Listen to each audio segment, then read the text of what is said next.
Okay, so this is just a quick instructional video that should help you inserting figures. So quite a few of you have been having some trouble. You've been inserting figures into your posts on Learn, but they've not been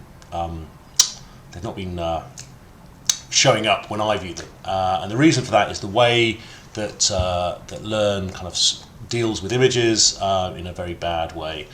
So there are two ways of inserting the figures into a Learn post. There's kind of both of them appear to work, but one of them will always work. So just quickly, let me go to here. Okay, so this is the geochemistry Learn page. So if we just go to the discussion forum and then go to let's add a post to the coursework questions. Something like that. Okay, so you'll be familiar with this process where you just click up here to add a thread, and that brings up this window here. Just to note that some of you might have a text box thing that looks something like this, but if you click on this down arrow over here, this brings you kind of many more formatting options, which are quite useful. Particularly, actually, this button up here, this little guy here, this removes all of the formatting of any text that you highlight. So sometimes this can be useful when you're copying in text from Word and it goes a bit crazy. The other thing that's kind of useful sometimes is this down in the corner. You can drag the size of the box. Okay, so usually I think the default is somewhere up here. It's quite nice to have that a little bit bigger to help you kind of like see your submission.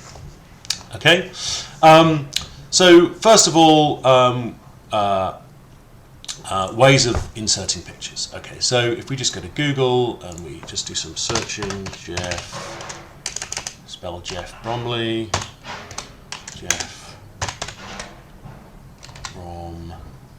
Bromley, okay, and we just go to some images. Say for instance, right, so we could say we wanted to put a picture of Jeff in.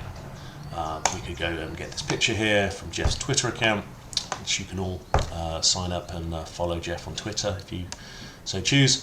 So the seemingly obvious way is just to right click on the picture here, go down to copy the image, and then go across to your Learn forum, and then maybe have some text. This is Jeff. Okay, and then we might paste that in. Just Control V, and then Jeff's picture is in the post.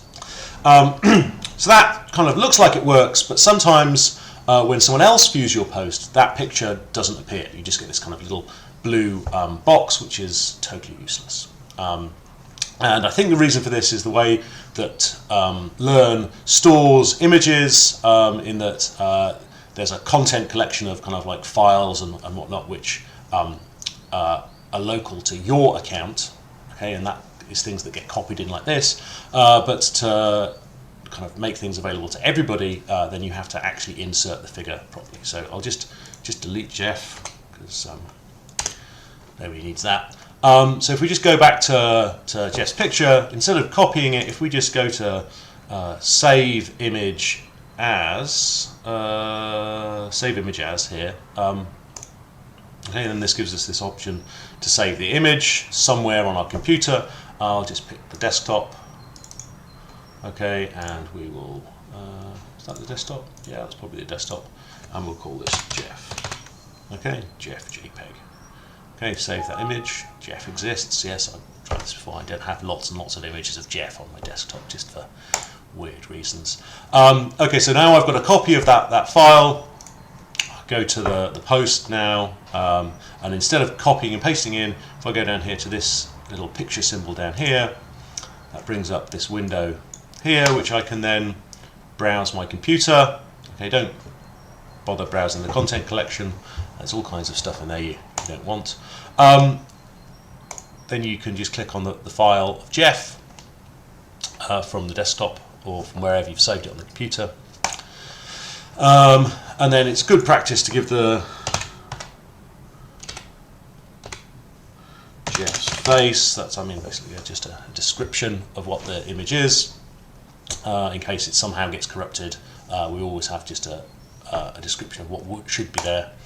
And then that's inserted. Okay, and we can play around with the size of that if we so choose. If we think Jeff's face is too big, we can make it smaller, or if it's too small, we can we can make Jeff's face bigger, which is of course fine.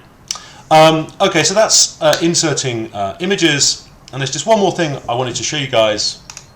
If we go, I will cancel that. I don't actually want to submit a post of Jeff's face.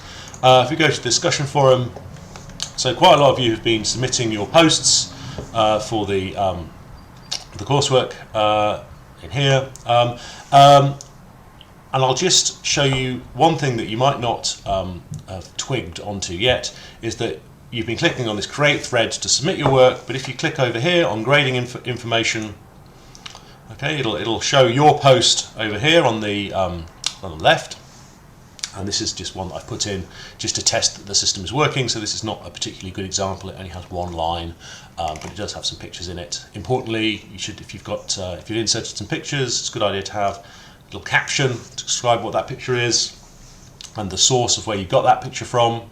Okay, sometimes photo credits would be appropriate. Okay, but the thing I wanted to show you is this thing over on the right. If you click on this kind of table symbol here, okay, you can see the marking rubric. Oh no, you can see, there we go, you can see the marking rubric. So you can compare what you've written to the criteria of which you're going to be judged against, which is kind of useful. So it's a good idea to just do a self-check, read through this and ask yourself the question, does my submission fulfill each of these requirements? Okay, so I'm just going to exit that. So hopefully this has been helpful. If not, then yeah, so do all that.